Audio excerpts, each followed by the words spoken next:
Railway station पर फौजी भूत और चुड़ैल की राखी। रात के 2 बजे रायगढ़ नाम के स्टेशन पर आशा नाम की औरत अकेले अपने पति नीरज और बेटे के साथ अपनी ट्रेन का इंतजार कर रही होती है, क्योंकि ट्रेन 6 घंटे लेट चल रही थी। इसलिए ट्रेन का इंतजार करते करते वो सब सो जाते हैं।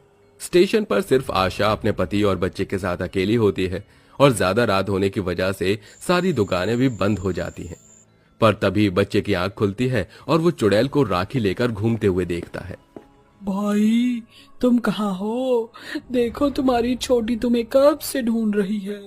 कल राखी है, क्या इस बार भी तुम अपनी बहन से राखी नहीं बंधवाओगे?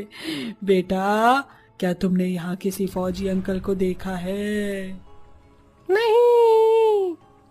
क्या तुम अपने परिवार के साथ यहाँ सो रहे हो और तुमने यहाँ किसी फौजी को नहीं देखा? झूठ बोल रहे हो मुझसे। बच्चे की बात सुनकर चुड़ैल को गुस्सा आ जाता है और वो उसे और डराने लगती है। बच्चा पहले से ही डरा होता है, पर चुड़ैल की ये बात सुनकर वो और भी ज्यादा डर जाता है और डर से अपनी आंखें बंद कर लेता है और जोर जोर से चिल्लाने लगता है। बच्चे की आवाज सुनकर आशा और नीरज की आंखें खुल जाती हैं। क्या हुआ बेटा, तुम इतनी जोर से क्यों चिल्लाए?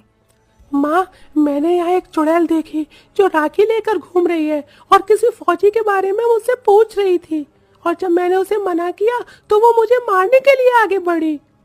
बेटा, तुमने कोई सपना देखा होगा। नहीं माँ, मैं सच कह रहा हूँ। मैंने कहा था तुमसे, वो पागल अंजलि मरने के बाद भी राखी लेकर यहीं घूम रही है, अपने भाई को राखी बांधने के लिए। इसीलिए बोल रही थी मैं तुम्हें कि इस स्टेशन से ना जाकर कोई दूसरा स्टेशन ले लेते हैं, पर तुम्हें तो यहीं से जाना होता है। पता नहीं तुम मेरी कभी सुनते क्यों नहीं हो। अरे इतना नाराज क्यों हो रही हो? आज तक अंजलि ने किसी का कुछ नहीं बिगाड़ा। अब बच्चे के सामने उसकी बातें मत करो। ट्रेन बहुत ज्यादा लेट है, मेरी मानो तो अभी मौका है। यहाँ से दूसरे स्टेशन चलते हैं, वहां से हम अपनी ट्रेन पकड़ लेंगे। मैं अपने बच्चे को इस तरह से डरा सहमा नहीं देख सकती, और वैसे भी मुझे चुड़ैल पर जरा भी भरोसा नहीं है।